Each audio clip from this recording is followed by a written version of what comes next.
Good evening everyone and welcome to a special episode of ScotlandShop on the Sofa. This week sees the lead up to the Platinum Jubilee celebrations of Queen Elizabeth II. So inspired by the Jubilee, we've come to Mary Queen of Scots' house to explore the history of one of Scotland's best known queens, whose life provided tragedy and romance, more dramatic than any legend. Crowned Queen of Scotland at just 9 months old, married, crowned Queen Consort of France and widowed all by the time she was 18, Mary Stuart's life was nothing if not eventful. So, how are Queen Elizabeth II and Mary Queen of Scots related? Well, the easiest way to work out the connection is through royal succession. Let's work backwards from Queen Elizabeth II. Then we have George VI, George V, Edward VII, Queen Victoria, Edward, Duke of Kent, George III, Frederick, Prince of Wales, George II, George I, Sophia of Hanover, Elizabeth Stuart, James VI/1, and then Mary Queen of Scots. So we think that makes Mary Queen of Scots the 11 times great-grandmother of Queen Elizabeth II. Mary Queen of Scots House is a museum devoted to Mary Stuart, Queen of Scots, and opened here in 1987 on the 400th anniversary of her death.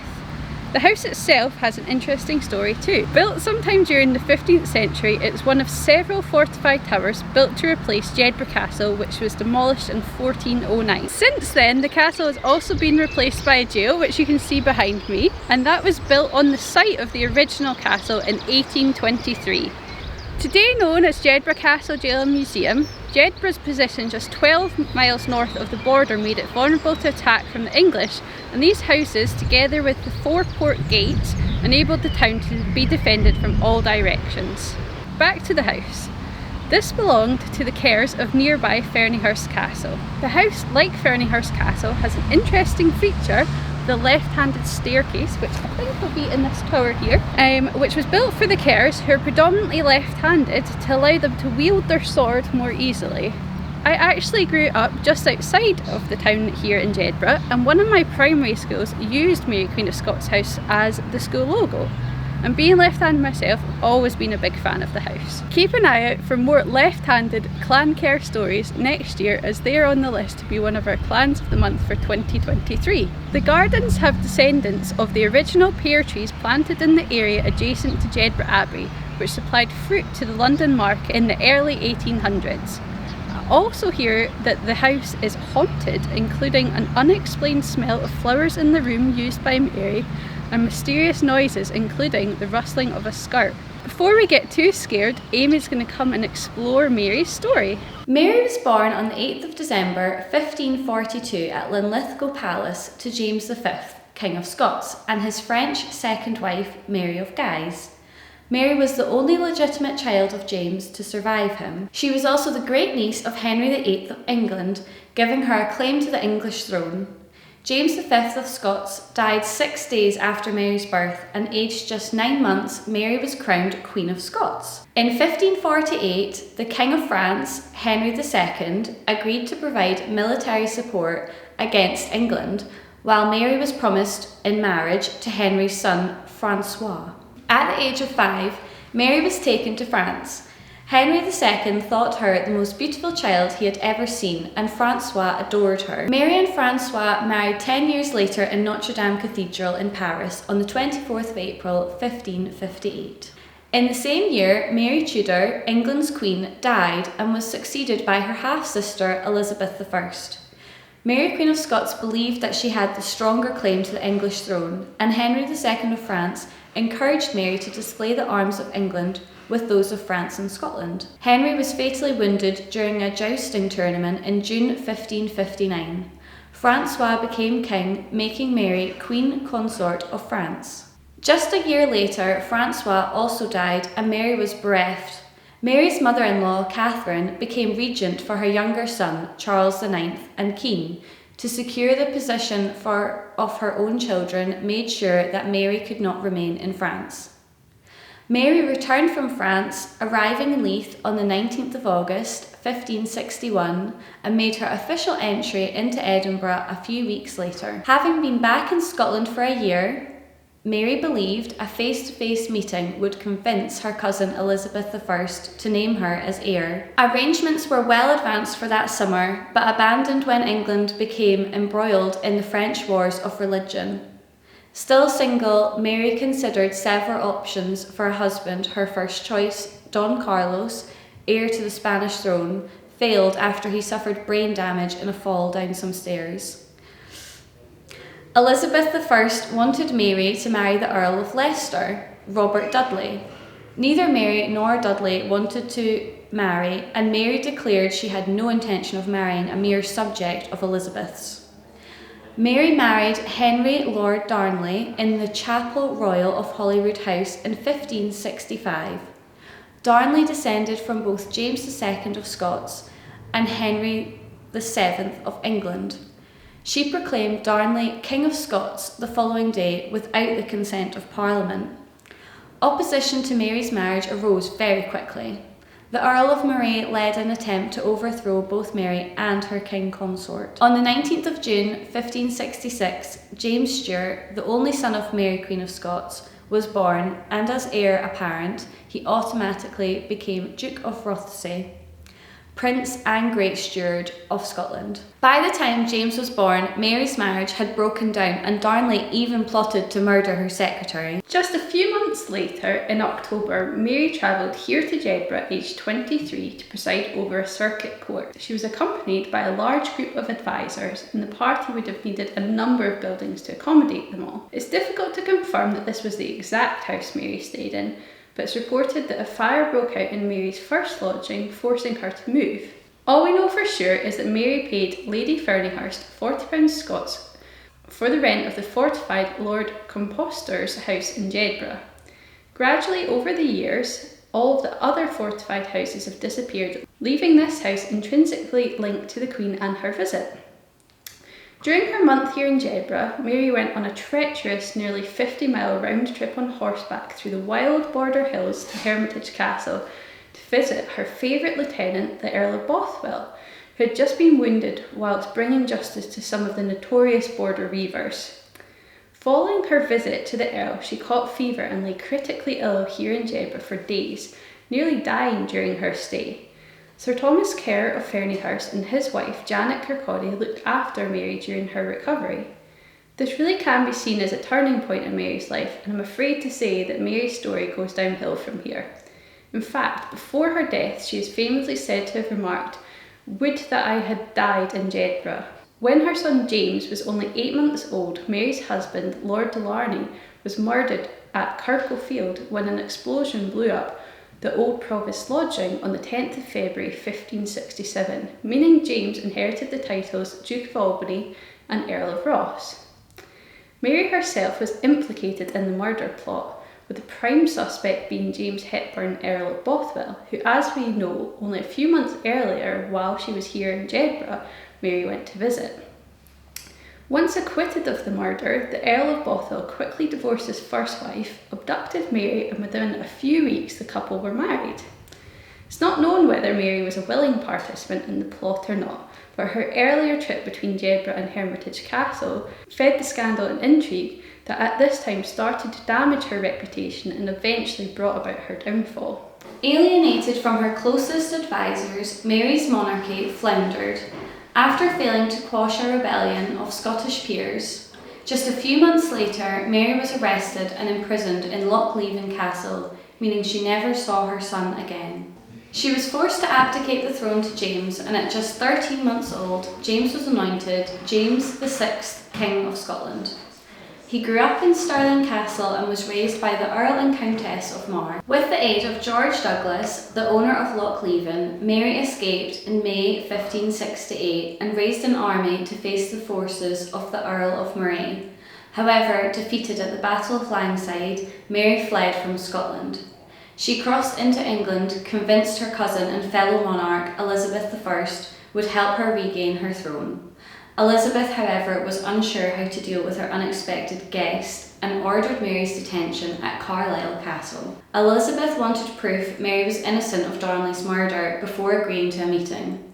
Without such proof, in February 1569, Mary was taken to Tutbury Castle a residence of the Earl of Shrewsbury, who became her jailer for most of the next 15 years. Desperate to be free, Mary proposed that she and her son James should rule Scotland together.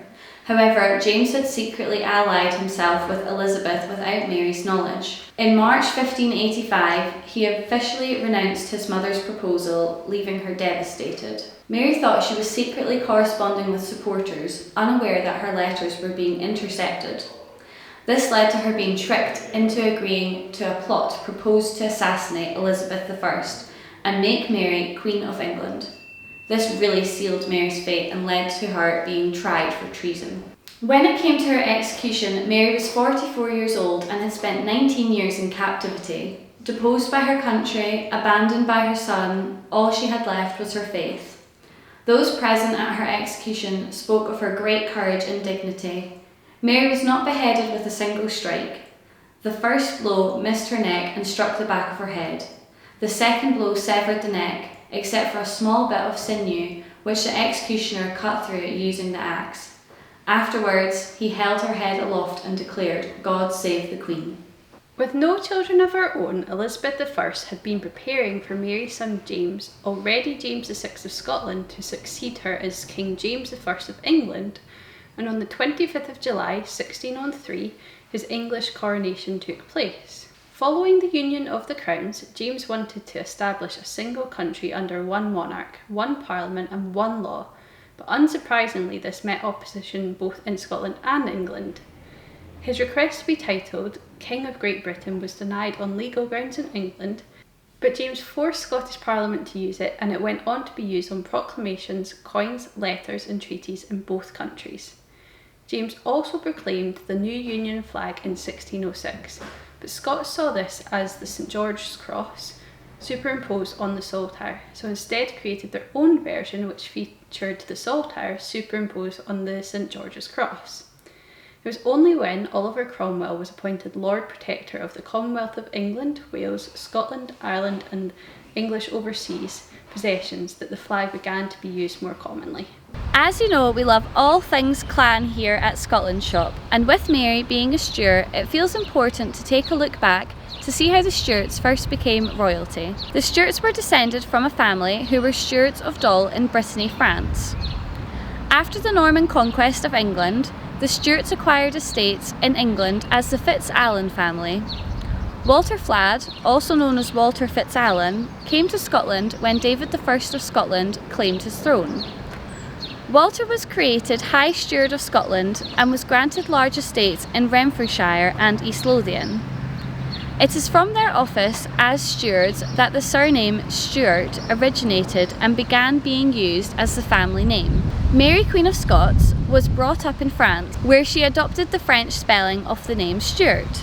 The sixth High Steward of Scotland, Walter Stewart, married Marjorie, daughter of Robert the Bruce, and played an important part in the Battle of Bannockburn, gaining further favour. Walter and Marjorie's son Robert became heir to the House of Bruce, the Lordship of Cunningham and the Bruce lands of Burtree Hill.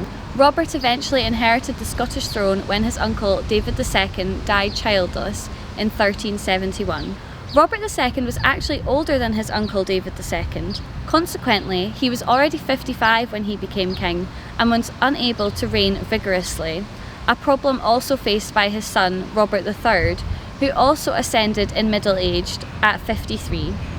In total, 9 Stuart monarchs ruled Scotland alone from 1371 until 1603, the last of which was Mary's son James VI, before his accession in England. However, 2 Stuart queens ruled the Isles following the Glorious Revolution in 1688, Mary II and Anne. The links between Clan Stuart and the royal family can still be seen today via the Stuart Royal Tartan.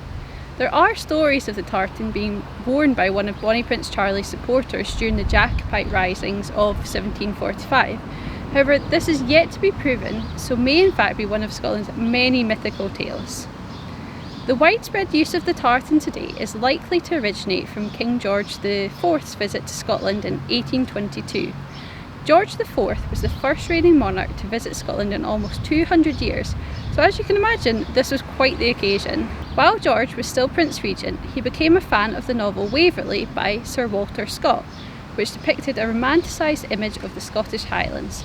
So in 1815, Scott was invited to dine with George, and this must have gone well, as a few years later Scott was granted the title of baronet, becoming a Sir in the process. When planning for his visit, the now king sought advice from Scott, who saw this as his chance for ancient Scotland to be reborn and for George to be presented as the new Jacobite king. His thinking being that by bloodline, George was as much a Stuart as Bonnie Prince Charlie had been. Having been persuaded by Scott that he was in fact a Stuart prince and should go all out, George ordered himself a full Highland outfit including gold chains and assorted weaponry, what we now know as the Royal Stewart Tartan. All in all, this would have cost what would be equivalent to over £100,000 today. Many of the Highland chiefs were concerned about the correct etiquette for the visit, so Scott produced a booklet outlining all of the events as well as the dress code. For the most part, this was to be a blue coat, white waistcoat and white yellowish cotton trousers. However, for the Highland Ball, the king stated that unless in uniform, no gentleman is to be allowed to appear in anything but the ancient Highland costume. As a result, many of the Lowland gentlemen went on a desperate search to find their Highland ancestry, no matter how tenuous, in order to select an appropriate tartan and kilt for the event. The Scottish Tartans Authority said that this can be seen as the pivotal event when what had been thought of as the primitive dress of mountain thieves became the national dress of the whole of Scotland. They also summarised that as a result of the visit, an increase in goodwill and newfound Scottish national identity, uniting Highlander and Lowlander in sharing the iconic symbolism of kilts and tartans, and the pride of the clan chieftains in their heritage was reinvigorated. So who can wear the Royal Stewart Tartan? Well, the tartan was adopted by Queen Victoria for the royal family, and King George V made attempts to restrict its use for the royal family, but this proved impossible due to its already widespread popularity. This remains the official tartan of Queen Elizabeth II, and technically speaking may only be worn with the express permission of the Queen herself. In reality, due to its popularity, it has become a universal tartan, which can be worn by anyone who doesn't have their own clan tartan. The Scottish Register of Tartans explained, "In the same way that clansmen wear the tartan of their chief, it is appropriate for all subjects of the Queen to wear the Royal Stewart Tartan." Stuart Royal isn't the only Stuart clan tartan favoured by the royal family. Both the Stuart dress and Stuart hunting variations have also been worn on many occasions. The Queen is said to regard Stuart hunting as her off-duty tartan. Unlike Stuart Royal, it's always been tradition that anyone without a clan or district tartan of their own can wear the hunting Stuart tartans. There are many more links between tartan and the throne, though, so head to the Tartan blog to find out more. So there we have it! We hope you've enjoyed learning about Mary Queen of Scots and the Stuart clan with us. We hope you have a great time celebrating the Jubilee. Let us know how you're celebrating and remember to subscribe for more clan content.